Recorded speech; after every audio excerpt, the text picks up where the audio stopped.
Okay, so this is for the YouTube Pagan Challenge, week number 5, and I'm a little under the weather today, so I didn't want to be on camera, so I thought I would just record the voiceover for this and put some pleasant images. I'm not sure what I'm going to put on for visuals yet, but I'll find something nice for you guys to look at.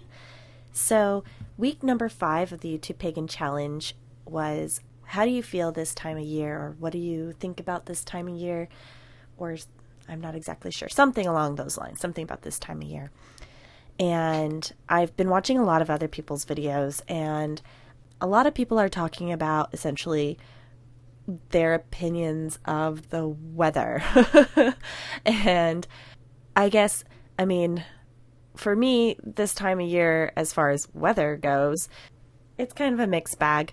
You know, sometimes the weather is really wintry and rainy, like Sunday was supposed to rain here, but it wound up just having a giant windstorm. It only rained for like an hour, and then it was windy for like days after. And now next Sunday is supposed to be like 82 degrees. So welcome to Southern California. Sorry, my cat really wants in my lap right now. Hi, Draco. My cat is Draco Meowfoy. I'm sure I will show him to you guys sometime. But anyway, so my take on this question was, I felt that they were asking, or not, I don't know who they are, but I feel like this question was more asking about what are your views for this time of the year as it involves the wheel of the year, considering that was the question for last week. And for, I would say, the traditional Wiccan wheel of the year, yesterday, when I'm recording this on February 3rd, so yesterday was Imbolc. And so I'm taking the question as, what are your views regarding Imbolc? And this is something that I've been kind of working with. Oh, there he goes. He's in my lap. So this is something I've been working with.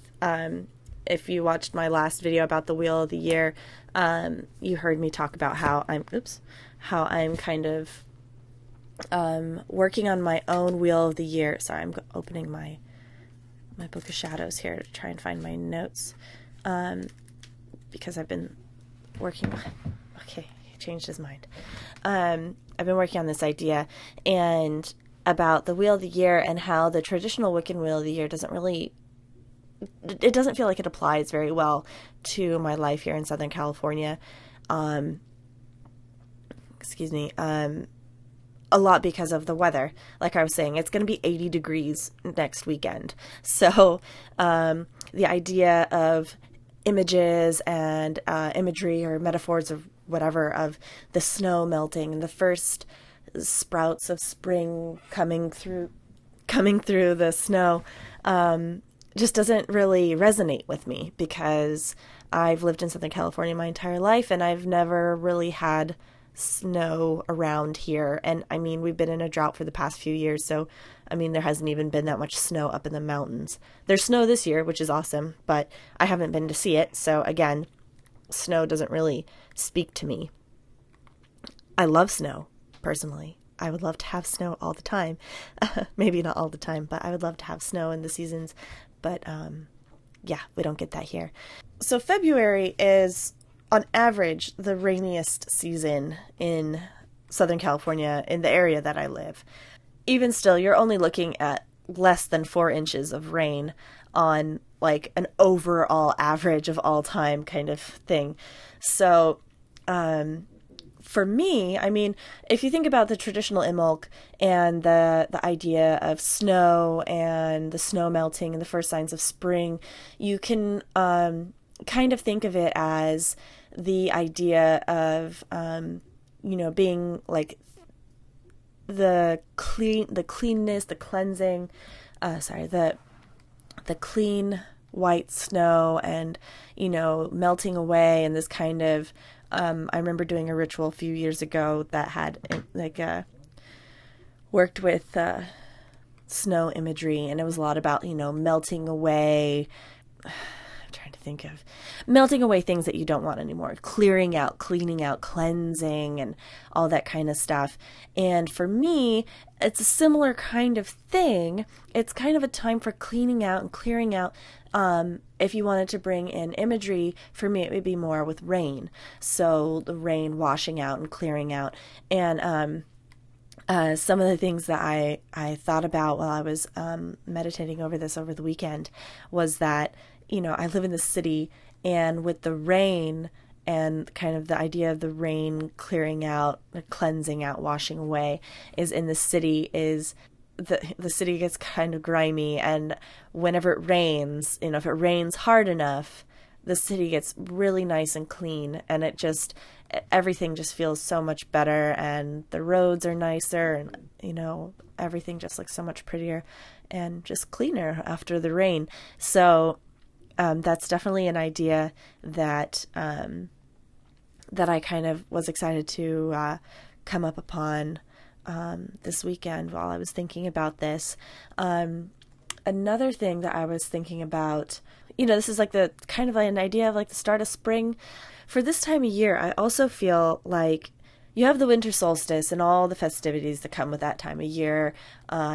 Pretty much anything after Halloween, you've got Thanksgiving and Christmas and winter solstice and all this like family and holiday and all this kind of, and then New Year's Day and all these parties and like all this craziness going on.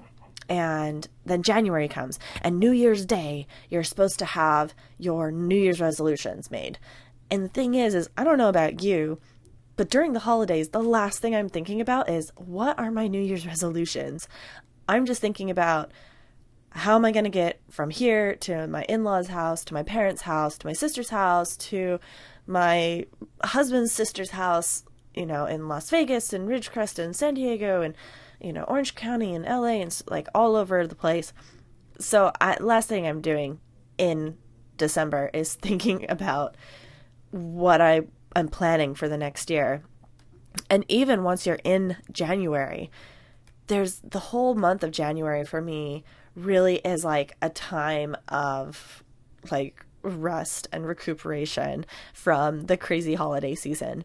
And I feel that by the end of January, by February 1st or 2nd, I'm finally like set, like I have all of January to think about it and think about what are my plans for this coming year and really come up with my resolutions or my goals for 2016. But instead of having them ready by January 1st, I feel like they're better prepared and more solidified by February 1st. So by Imbolc. So this would be, for me, a great time to finalize, like, these are my goals and set those intentions for the year. So it almost kind of feels like a personal New Year's. You have all the party of the calendar New Year, but come Imbolc or February 1st, I feel like personally I'm ready to start my year. So some other things I've been thinking about in regards to Imbolc is that it's just some little logistical things. Like it's halfway, it's like right in the middle of Aquarius. And so it's, Aquarius is air sign. And so there's a lot of, I think it's a great time because there's a lot of inspiration that comes with Aquarius and a lot of insight. So I feel like this is a great time to be figuring out and planning and, deciding and really being inspired and figuring out what you want to do for the year. At least for me, it's a very inspiring time. So those are some of my feelings. I don't know how long I've been going on for, but another random thought that I thought of when I was thinking about, I was, trying to think about this time of year and what kind of things I see. And one thing that I noticed when I was thinking about, Imbolc is always, I've thought of a time of kind of cleansing and clearing out, right?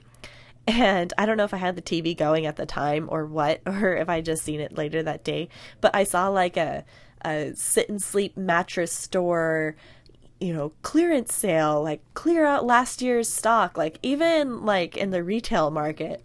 Like the start of 2016 is the time that they blow out all the stuff from 2015 and want to clear it out of their warehouse. So it's almost like a natural thing, even outside of the spiritual realm. Like this is just the time of year that you want to make way for the new stuff in 2016. So I thought that was funny. But yeah, so some other things I've just been thinking about as I've been thinking about my concept of the wheel of the year is that, well, I don't mind using the name Imulk. I really just don't know if it fits my practice. I don't have any issues with the word per se because I believe it's Gaelic or something along those lines. It's of Celtic origins, right? And that is my my hereditary background. I'm Scottish, Welsh, and German. And so I was like, oh, it's cool because it's like Celtic and I have some Celtic, ancestry and stuff. But there's something about the idea that just with the word Imulk, and that there's several different translations, with Imulk being use milk or in the belly or whatever.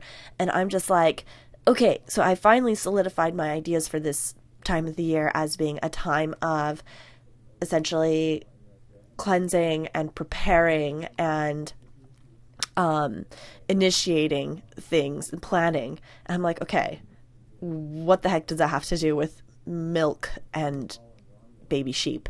Like, it just doesn't like line up. So as I've been thinking about my practice more and more, I kind of feel like maybe the traditional names don't necessarily apply to my practice, especially in the instance of Imulk. And personally, a part of the reason why I was so pulled to paganism was the fact that there wasn't, or that it sold the idea of the fact that, like I was raised Christian, and in Christianity, they're like, this is the way it is because the Bible says so. And personally, I don't want to celebrate Imulk and call it Imulk because that's the way it is.